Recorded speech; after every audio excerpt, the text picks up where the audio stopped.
अब बात करते हैं चुनावी राजनीति की। महाराष्ट्र में कल से नॉमिनेशन फाइल होने का काम शुरू होगा, लेकिन महाविकास अघाड़ी में अब तक सीटों के बंटवारे का फॉर्मूला फाइनल नहीं हो पाया है। आज शाम दिल्ली में कांग्रेस की सेंट्रल इलेक्शन कमेटी की मीटिंग हुई। मुंबई में भी उद्धव ठाकरे की शिवसेना और शरद पवार के एनसीपी के नेताओं के बीच मीटिंग का दौर जारी है, लेकिन बात बन नहीं पा रही। झगड़ा कांग्रेस और उद्धव की पार्टी के बीच ज्यादा है। अब तय हुआ कि जिन सीटों पर सहमति बन गई है, कम से कम उन सीटों पर उम्मीदवारों के नामों का ऐलान कर दिया जाए। जिन सीटों पर विवाद है उन पर फैसला बाद में हो जाए। इसीलिए कांग्रेस के नेता करीब 90 सीटों की लिस्ट लेकर दिल्ली पहुंचे। सेंट्रल इलेक्शन कमेटी की मीटिंग में मल्लिकार्जुन खड़गे, सोनिया गांधी, राहुल गांधी, केसी वेणुगोपाल समेत महाराष्ट्र कांग्रेस के बड़े नेताओं ने उम्मीदवारों के नामों पर चर्चा की। बैठक के बाद नाना पटोले ने कहा 96 सीटों पर आज चर्चा हुई। कल दोपहर 3 बजे मुंबई में महाविकास अघाड़ी के नेताओं के साथ फिर बैठक होगी और उसके बाद उनके साथ सीटों और कांग्रेस के उम्मीदवारों के नाम पर चर्चा की जाएगी। इसके बाद 25 अक्टूबर को फिर सेंट्रल इलेक्शन कमेटी की मीटिंग होगी। 96 जगह पे हमने स्क्रीनिंग की है और कुछ सीटों के बारे में आज चर्चा हुई है और 25 तारीख को और स्क्रीनिंग कमेटी का एक मीटिंग होगा और उसी दिन सीएससी का भी मीटिंग होगा और उस दिन सब फाइनल यहाँ पे किया जाएगा। कल शरद पवार साहब से, उद्धव ठाकरे साहब से, हमारी तरफ से बाला साहब थोराट जी जाएंगे, उनसे बात करेंगे। जो बातें यहाँ पे हुई है उसके बारे में चर्चा हो चुकी है। लेकिन संजय राउत ने इशारों में कांग्रेस को चेतावनी दे दी। संजय राउत ने कांग्रेस को इंटरनेशनल पार्टी बताया और कहा इतनी बड़ी पार्टी को कोई नसीहत देना तो ठीक नहीं है, लेकिन कांग्रेस को याद रखना चाहिए कि उद्धव ठाकरे ने लोकसभा चुनाव के वक्त बड़ा दिल दिखाया था। अब विधानसभा चुनाव में कांग्रेस को त्याग करना पड़ेगा। आज शाम तक पूरा मामला खत्म हो जाएगा। कांग्रेस का हाईकमांड दिल्ली में बैठता है, उनके निर्णय दिल्ली में होते हैं, तो जिनकी हाईकमांड दिल्ली में है उनको बार बार दिल्ली में जाना पड़ता है। उसमें अभी हम क्या बोल सकते हैं।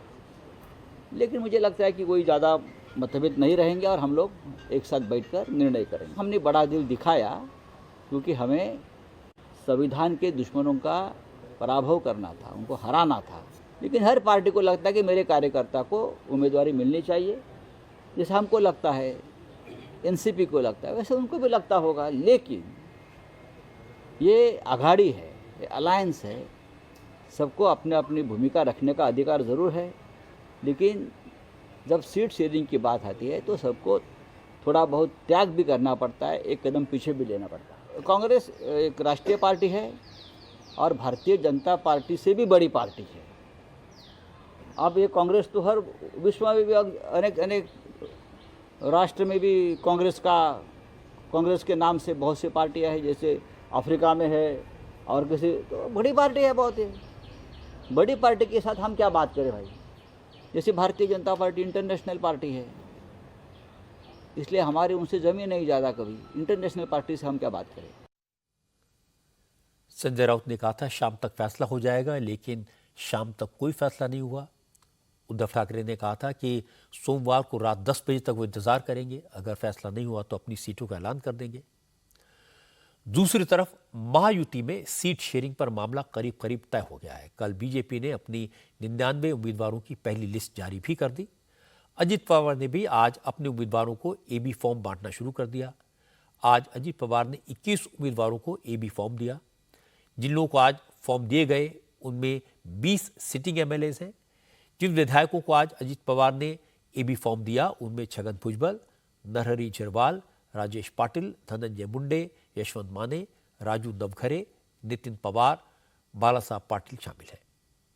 कल महाराष्ट्र में नॉमिनेशन का पहला दिन है। पता चला है कि कल भी अजित पवार कुछ उम्मीदवारों को एबी फॉर्म देंगे। इस बीच महायुति राज ठाकरे के साथ भी एडजस्टमेंट करने की कोशिश कर रही है। पता चला कि शनिवार की रात को मुंबई के एक 5 स्टार होटल में राज ठाकरे, शिंदे और देवेंद्र फडणवीस के बीच मीटिंग हुई। करीब 2 घंटे तक चली इस मीटिंग में शिवड़ी, वर्ली, माहिम जैसी कुछ सीटों को लेकर चर्चा हुई। हो सकता है कि इन सीटों पर महायुति और राज ठाकरे की पार्टी महाराष्ट्र नवनिर्माण सेना एक दूसरे को सपोर्ट करें।